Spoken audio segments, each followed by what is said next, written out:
Hello again. Now to the real part of what is this business plan all about. I've shared a little bit of it started with I'm gonna tell you a story where somebody opened a franchise in 2005, a Christmas franchise.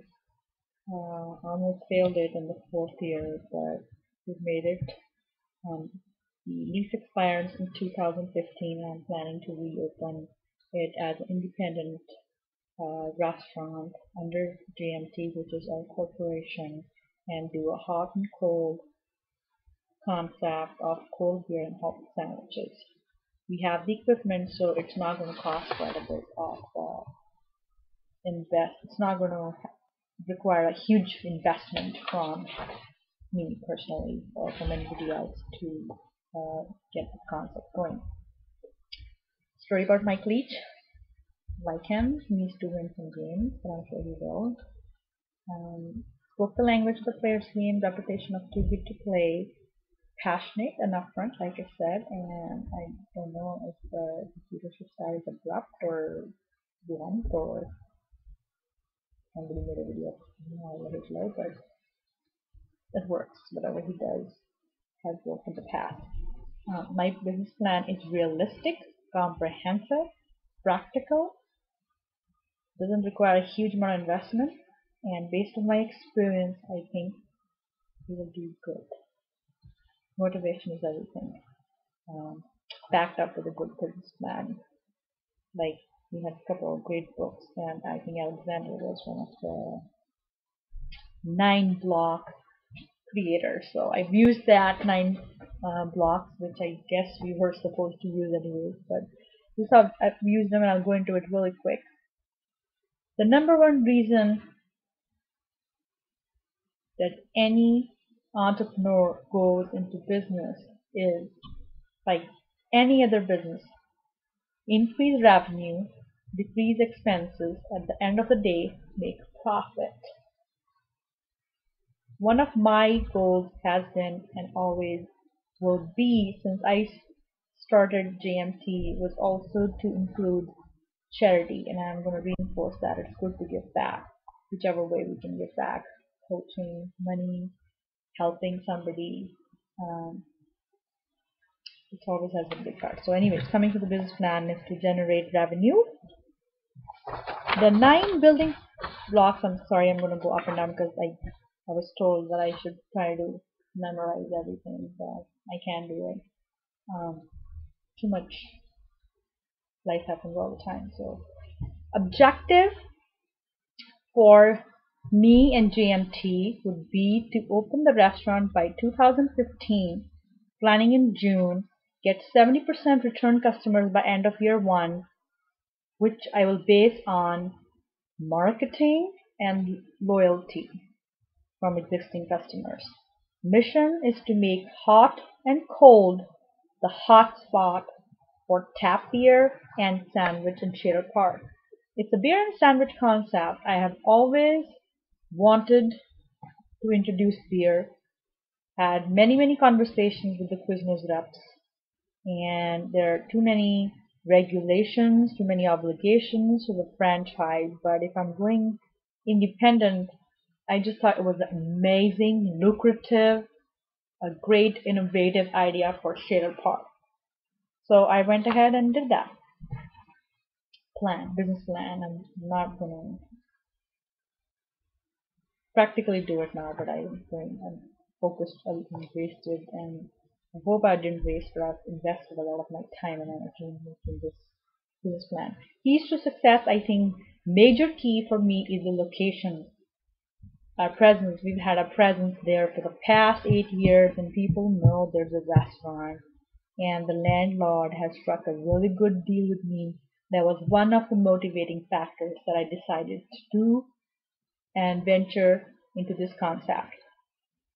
Consistency in customer service is very important, and no matter where you go, whichever high end, low end, well, I don't know about low end, but you retain your customers and they come back, they refer people, and their consistent and their repetitive business makes or adds to your profit line. Quality food, controlling and managing costs is a big key. In restaurant, your labor can go skyrocketing. I've learned how to control my labor. This is a big experience that it took me about 3-4 years, but I think we're pretty good. And experienced and friendly staff is another thing that I really want to focus on. I don't want to hire people right out of high school, which has worked really well because I don't have to pay them and they get their jobs and they can continue their studies and stuff like that. But if you really wanted a reputation and wanted repeat customers and wanted customer loyalty and wanted to market your brand, then you need experienced staff. I know I'll pay a little bit more, but I know I'll have more attention and I'll have repeat customers. That's one of the keys to success that I really wanted to emphasize. Most of them are bullet points, but it just makes sense to keep a few things. Not out of 10 things, if we can focus on 3 key success factors, I would think it would be my location, location, and location. The rest stuff is down the list. But if I'm not, I just know that that location would be very helpful for me to brand my hot and cold venture. Value proposition, of course, a unique value proposition to customers. Simple menu, 5 types of beer, but we'll have a wide variety of beers, off and on basis. And the biggest and most advantageous benefit to our customers is the accessibility to the variety of brands of beer on tap that the restaurant will provide on a reasonable price due to company's accessibility to major brands and relationship with the distributors.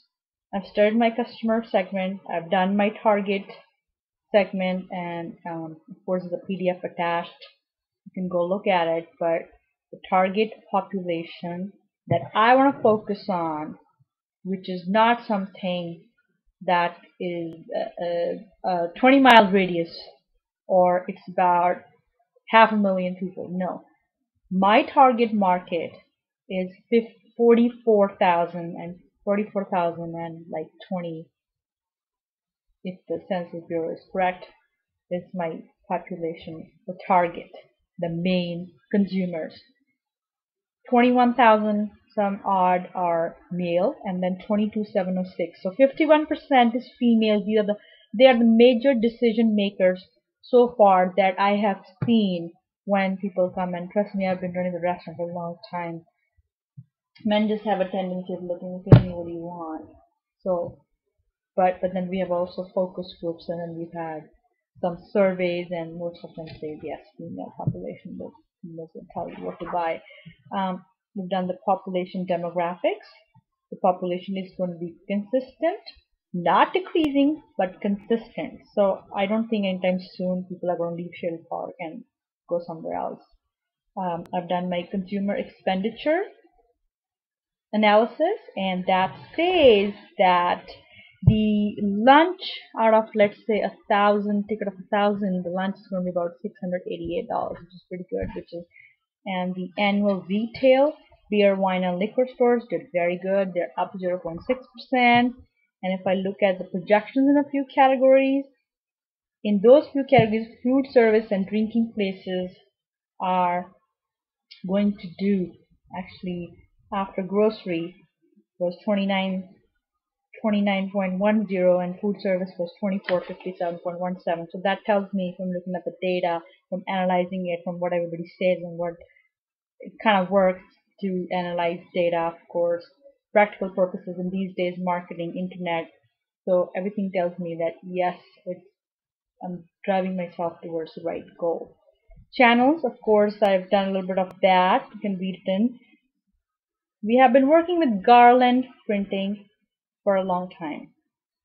So we're going to use the same company. We have been keeping databases of the people who have been coming to our restaurant since 2004. And we usually send a lot of coupons. We have them in the system, so we're going to use those. We're going to use mass mailing. We're going to do a huge grand opening, and we're going to reintroduce our restaurants with beer on tap. The most important thing that we're doing for marketing is beer on tap, beer tasting, happy hour on weekdays and on weekends. TV radio ads are not that expensive as they are in some of the metropolitan areas, so I think I'll be okay doing that here. I haven't fully decided, but they are going to be lucrative if I did decide.